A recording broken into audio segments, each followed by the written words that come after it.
Una donna di cultura, Valeria Mancini, lavora come insegnante, è scrittrice pluripremiata e molto apprezzata non solo sul territorio vicentino e si occupa anche a livello di associazioni di tutelare e conservare il patrimonio artistico proprio del nostro territorio. L'abbiamo incontrata.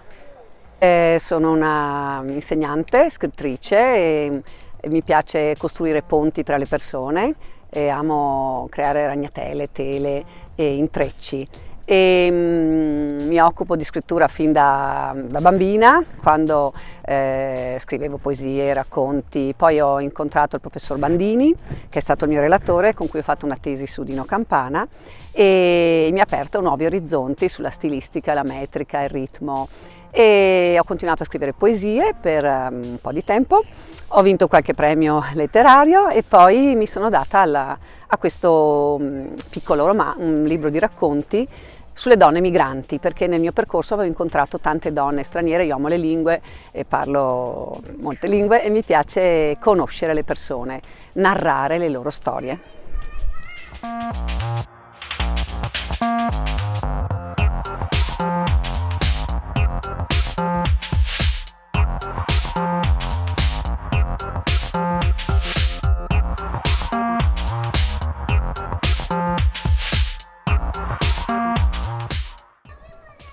Allora, Valigie nasce dal desiderio di dare voce a chi non ne ha, di parlare delle donne migranti, delle molte donne sia italiane che sono andate all'estero dall'Unità d'Italia del 1861, e poi in Australia, in Brasile, in Argentina, nel Nord America, negli Stati Uniti, e sia parlare delle donne che sono venute in Italia dal 94, dagli anni 90 diciamo, e che hanno portato anche molto della loro cultura, delle loro tradizioni, della loro difficoltà di vivere. E quindi ho cercato di creare un filo rosso che collegasse le donne italiane che sono andate all'estero in passato con le donne che sono immigrate adesso, perché se la gente capisce le comunanze, le similitudini, le difficoltà, si riesce anche a capire, a comprendere meglio e quindi anche a rispettarsi meglio, secondo me.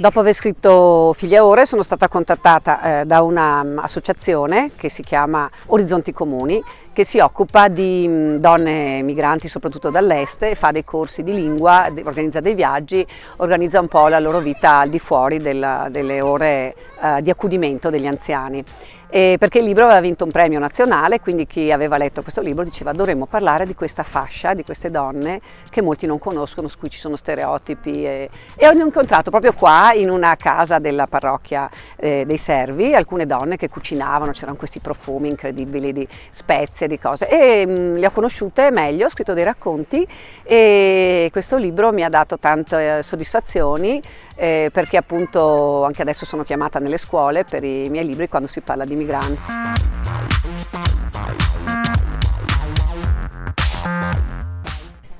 Vicenza e la cultura. Vicenza è una città di grande benessere, quindi con grande potenzialità, con una splendida biblioteca con manoscritti rari che viene visitata da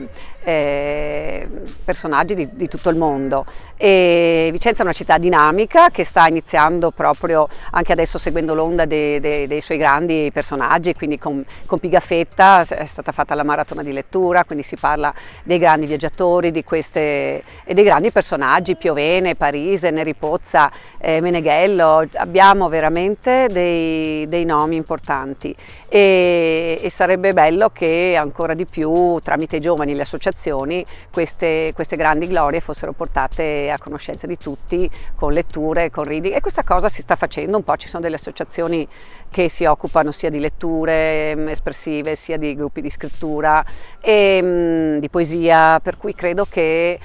ci siano delle grandi potenzialità per questa città.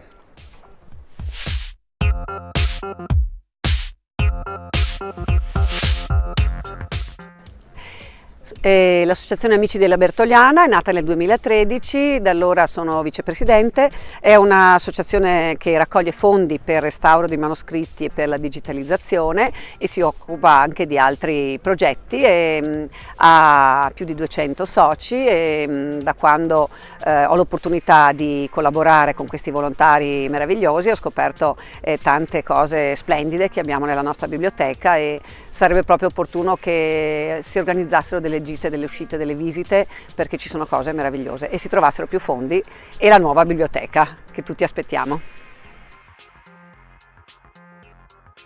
Allora, le donne Vicenza. Vicenza è una città in cui ci sono molte donne imprenditrici, ci sono anche ruoli importanti e forse c'è sempre il soffitto di cristallo, una donna guadagna sempre meno di un uomo pur facendo le stesse cose, se non di più, perché la capacità, il multitasking, la capacità di organizzarsi, la flessibilità fa sì che anche una donna part-time faccia delle cose importanti come un uomo a tempo pieno. Per cui io sarei dell'idea di battersi maggiormente perché è giusto che ci sia un riconoscimento ufficiale, una valorizzazione delle figure femminili del territorio e ci sono donne che hanno preso premi, che hanno designer e imprenditrici nel settore del gioiello, dell'abbigliamento, ci sono nomi importanti che andrebbero valorizzati.